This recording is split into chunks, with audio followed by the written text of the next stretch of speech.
We're here to bring a new type of news show. New insights, new styles, and new topics every day. We are News Generation. Bring news just for you. It's Thursday, February 13th here in Seoul. I'm Song Yujin, and thank you for joining us here on News Generation. Joining us today is Kwon Ji-yeon. Good morning, Yujin. Good morning, Ji-yeon, and Cheska Dain-ha. Happy Thursday, everyone! Happy Thursday! Energy! Now, both here to speak on behalf of those in their 20s and 30s. Thursday means we're going to begin with our keyword news. Our keyword for this Thursday is full moon. Yesterday, February 12th, was Cheongwol Daeboram in South Korea, the day of the Great Full Moon. Now, this day marks the first full moon of the new year, according to the lunar calendar, and brings with it various long-standing traditions. Now, one of these is the cracking of nuts, known as buram, believed to ward off skin diseases. And another tradition is eating ogokbap, a 5-grain rice dish symbolizing health and prosperity. And in the evening, as the full moon rises, many take a moment to pause and make a wish upon it. So I want to ask our panelists, did you make a wish last night? And if you could share, what kind of wish did you make? For me, I really wanted to, because Eugene, we were on studio together yesterday. Yeah. And I was reminded that it was going to be full moon, so I actually went out to my balcony and even my rooftop building in desperate search of the full moon. And usually I have a great night sky view, so I was desperately searching, like ready to make a wish, but I couldn't see it. You couldn't see the moon? No, it was too cloudy. Oh no! But I still took a photo of the night sky, and I did make a wish, as I always do. But it is said that if you share your wish, it doesn't come true, so I'm not going to share it.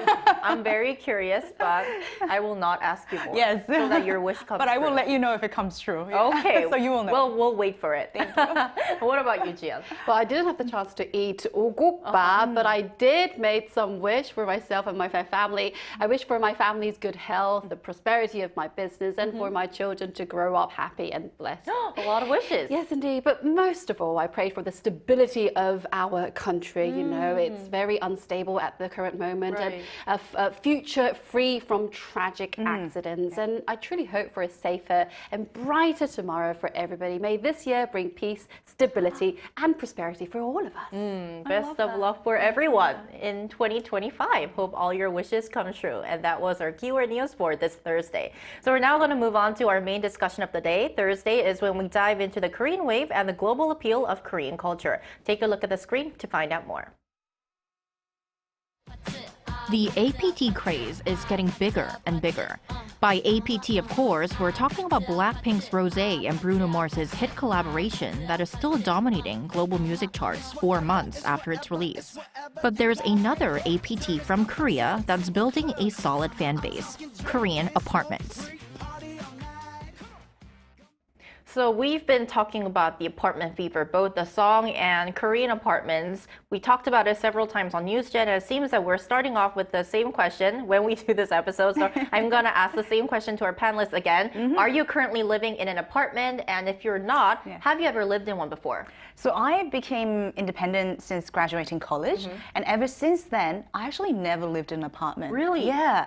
Here in Korea, I do live in what we call office stuff, which is kind of like a combination of office and like a really high-rise complex. Right. But it's not really like an apartment style. But before, when I was living in Korea with my family, I always lived in an apartment. My relatives live in an apartment. I mean, if you're a Korean, you pretty much live in an apartment. But in fact, my sister, who actually lives in Manhattan, she actually lives in a apartment style / flat, what they call. Yeah. But what I love about her place is they have a traditional doorman who's dressed, opens the door for you. The one you see in the movies? Yeah, in the very old like 80s black and white movies. And then they have a lift, the elevator, where you literally have to close the metal gate for it to start going up. So it's a very classic style apartment, very right? classic, very antique, and very like hands-on, which I love. I see. Well, I don't have an update. I still live in an apartment right now. So what about you, Ji-yeon? Me too. I currently live in a flat, an apartment that you call in English.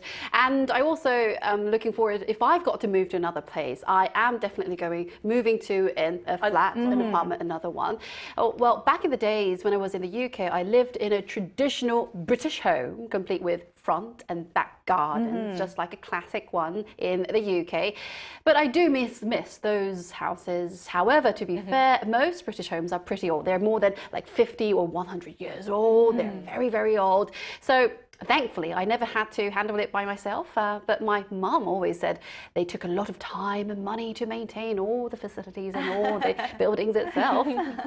All right, so as we mentioned on the top of the show, both the song APT by Rosé and Bruno Mars and also Korean APT's apartments are gaining major attention globally. So I want to ask you just how popular have these apartments become and what's driving this trend? Could you give us a few examples overseas? Yeah, so this is something very interesting. So when I was living in the States with my family, I also lived in a traditional house, like the one that Juya mentioned, with a nice backyard and a front yard, like a basement and an attic.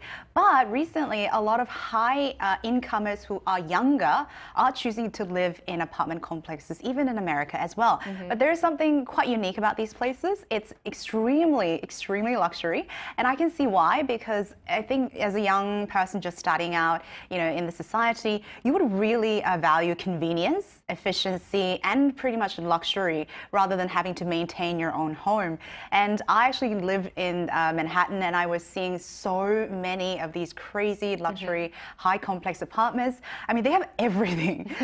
Tennis court, a swimming pool, a rooftop, an open barbecue. I mean, you name it, it's all there. And even in like LA, Koreatown, they actually apparently built about 252 like Korean style apartments, and more than 70% of the residents are actually non-Korean. So you can see how much demand it is becoming globally. And on top of that, the rent, I was looking for places too, is around 3,500 USD, which is not cheap. Right. But people are still very actively looking for these places. So Cheska gave us an example of Korean-style apartments making their presence even more in the United States. Then could you give us some other examples from other countries too? Yes, we have this country that they love Korean apartment. It is Vietnam. Luxury apartments with outdoor swimming pools. Sometimes they have saunas, meeting rooms, tennis courts, gyms, and even guest houses are selling very fast in that country. Some of them are already 60% sold before they are even completed, finished. Korean construction companies are playing a major role in this trend, building large-scale residential complexes abroad. Well, in fact, Korea's total overseas construction orders have been steadily increasing. If you look at the chart, $420.8 billion back in 2010, but $811.5 billion in 2018, and they reached $979.4 billion by June last year. So according to the International Contractors Association of Korea, this reflects Korea's growing influence in the global construction industry. Right, because the value of the orders have more than doubled over the span of 14 years, which shows indeed a dramatic increase. Then there must be some good reasons why Korean apartments are in such high demand globally. So I also want to ask you, I think you mentioned this earlier, Cheska, but what do you think are the biggest benefits or the best part about living in Korean apartments? Wow, I mean, there are so many, but to start off, in terms of looking at it from like an international perspective, I think security can play a very big part. Right. As someone that had lived in the States, security is of utmost importance when it comes to living, because you have your individual house, and even townhouses have gates. So now having like your own security patrol and like a major gate in an apartment complex is definitely something that is very attractive to a lot of Americans. And I think another thing is the community. It's really hard to meet people or engage in activities when you're a busy person trying to start out in life. But in these apartment complexes, they have like community meals, even activities, book clubs that you can join, and they pretty much provide all the convenience that you can easily get just by living in the apartment.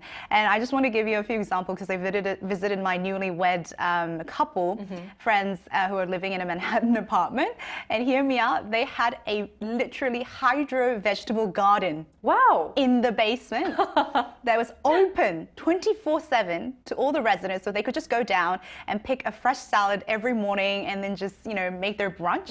And they would have poker rooms and like movie theaters. Poker rooms? Yeah, that you can just rent out if you list and invite your friends out for a rooftop barbecue.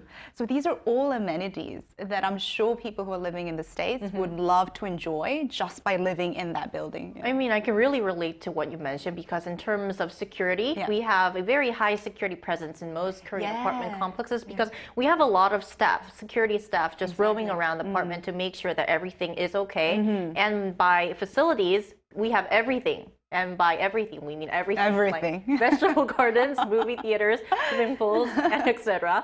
Then what do you think are some of the other advantages of Korean apartments? Yes, of course, we do have everything. Yeah. But also we do have 온돌 system. We cannot leave that out. No. One of the biggest advantage is the efficient heating and cooling system. We call that 온돌 system in Korean. So this method is 40% more energy efficient compared to the conventional central heating in the UK, and it reduces this heating cools while keeping homes very, very warm. This heating system is gaining popularity not only in Korea but also in other countries like in China. If you have this K heating system, it symbolizes your wealth. While in Europe, 50% of new homes and 80% of Denmark's recent buildings have already started using 온돌 system there. And even non-residential buildings such as the Copenhagen Opera House in Denmark have incorporated Korean technology, Korean heating technology inside the building. So I truly believe that 온돌 is the best for staying warm and saving you energy in winter. 온돌, once you try it, there's no going back. Right, especially during this time of the year when we are experiencing frigid cold weather conditions here in Korea. And also last year on Newsday, when we talked about apartments, we explored why they have become the most common form of housing in Korea. And this could explain just why Korean apartments come with cutting-edge facilities and services that set them apart that were mentioned by our panelists. So I want to briefly ask you, can you walk us through some of the reasons why Korea has become sort of a republic of apartments? Ooh, I like that, Republic of Apartments. Republic of Korea, Republic of Apartments. Republic of Apartments. Before I go on, I just want to say when Ji-hyun spoke about the 온돌 system, she sounded like the ambassador. I can never go back. But on top of that, there are so many great reasons that Korea became the Republic of Apartments. And I think one of the reasons is it was kind of born out of necessity if we look at the history. So in the States, I want to give a quick comparison. In my personal opinion, as someone having lived in it, I think for America or overseas, these apartment complexes are becoming a luxury. So in the past, a lot of flats were more historical buildings and old buildings that were not as well maintained. But the apartments that are coming up right now, at least overseas, are more of a luxury. However, I think in Korea, I think we've started more of a necessity, given the limited land and the resources that we had. Amid an increase in population. Exactly, a very high increase of population and also density because a lot of business operations are centered around the capital city. And on top of that, I think the real estate market really pushed that forward. But another thing that I find quite interesting is I think the nature of the Korean people. We really value efficiency and order. So when it comes to having an apartment, everything is pretty much an efficient operation. From the security that we talked about, from the cleaning to paying the bills, even we have dates for recycling and we have meetings in the apartment where people have to attend. So in terms of efficiency and order and given the circumstances that Korea was, I think it all made a very, very reasonable and effective choice. So it all comes down to efficiency, efficiently allocating people in a very limited amount of area and also services and facilities that increase efficiency of the residents. Right, running the efficiency operation on top of that, All right, then what else would you like to add to? Well, I do reckon that if you look at the apartments, sometimes it is surrounded by the local businesses, the heart, I think it's the heart of the local business. So they do have some academies, sometimes apartment stores, and clinics and hospitals. Like kindergartens. The kindergartens are all around the area of the apartment complexes. So with great facilities and easy access, they have become very popular in Korea and also become more expensive at the same time. And some modern apartments even offer some great meal for the residents. They have a very special restaurant for them, and 3 times a meal. You can just visit there whenever you want. That's my dream. I know, it's on my bucket list as well. I know. So no need to cook, just head downstairs for a quick meal. And I think that kind of gives you an experience like you're traveling. Like hotel, and you always have to run downstairs to catch the brunch. So this is some things that you can enjoy when you move into a newly built apartment complex here in Korea. So as mentioned, apartments in Korea aren't just housing, they're evolving into a sort of mini cities with top-tier conveniences. But are apartments in other parts of the world similar to this? We're going to listen to what our viewers had to say. Our first comment for this Thursday is by Roddy Russell Jr. 93. In the inner cities of the U.S., apartments are the best option for sure. In the suburbs, there's usually a mix of apartments, townhouses, and single-family housing to satisfy different needs. Orion Ducross says, in the UK, apartments are less common than in most other countries as most people like to have their own garden. But of course, apartments are still very numerous in the cities. Benny D97 says the Philippines has a lot of apartments, so from what I see, it is a good option if someone from the family wants to live there alone. All right, so when we come back, we'll bring in another young person from France who has first-hand experience with Korean apartments. Stay tuned.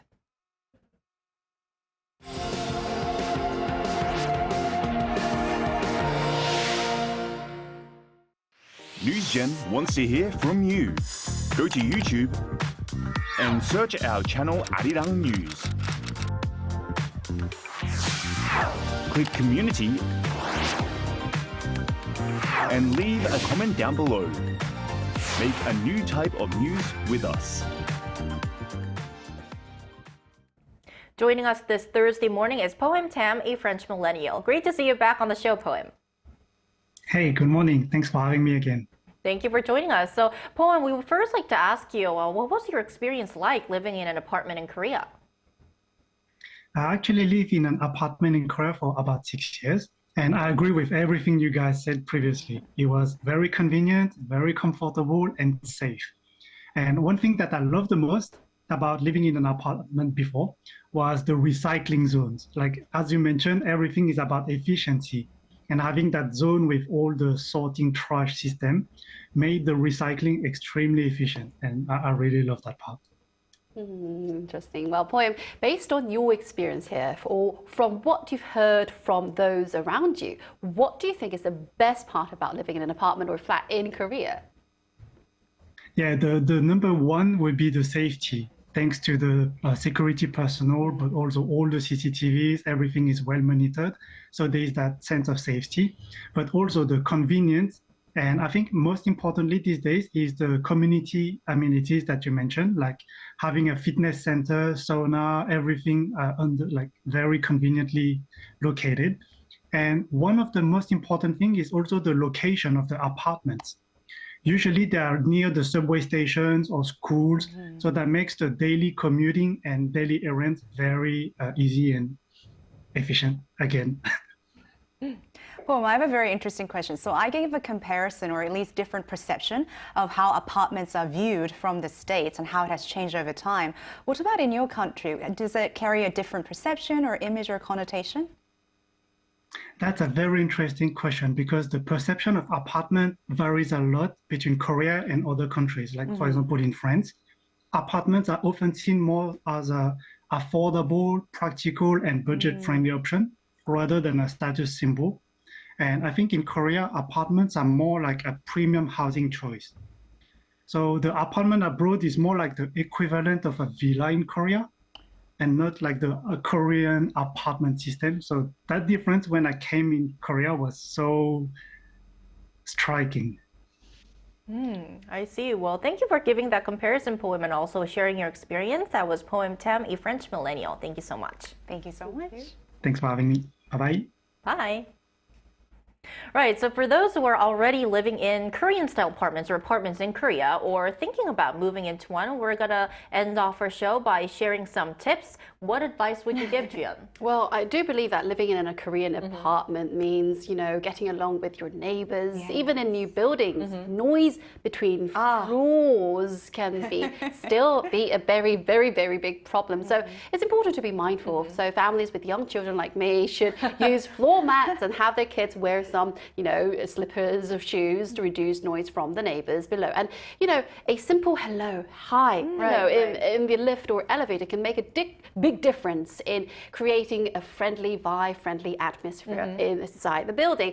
And so be nice. Your walls can, you know, are thinner than you might think. Very much so. Indeed. Think about it. And the ceiling too, not just the walls. That's right. So, and also, living in an apartment means that you are living in a community area altogether. says that though it's quite important to contribute to a peaceful environment for the area in Korea, many apartment complexes have residents representatives, such as the building leaders, which is known as 동장 in Korean. That's right. So they help address community issues and improve living conditions for their apartment. So actively participating in these roles or supporting those who do can make a real difference in fostering a better neighborhood for everybody. So keep it quiet, keep it peaceful, and keep it friendly. Right, I think you mentioned a really good point because while we enjoy these services by ourselves as individuals, at the end of the day, we're using these services together because we are once again living in a community. Correct.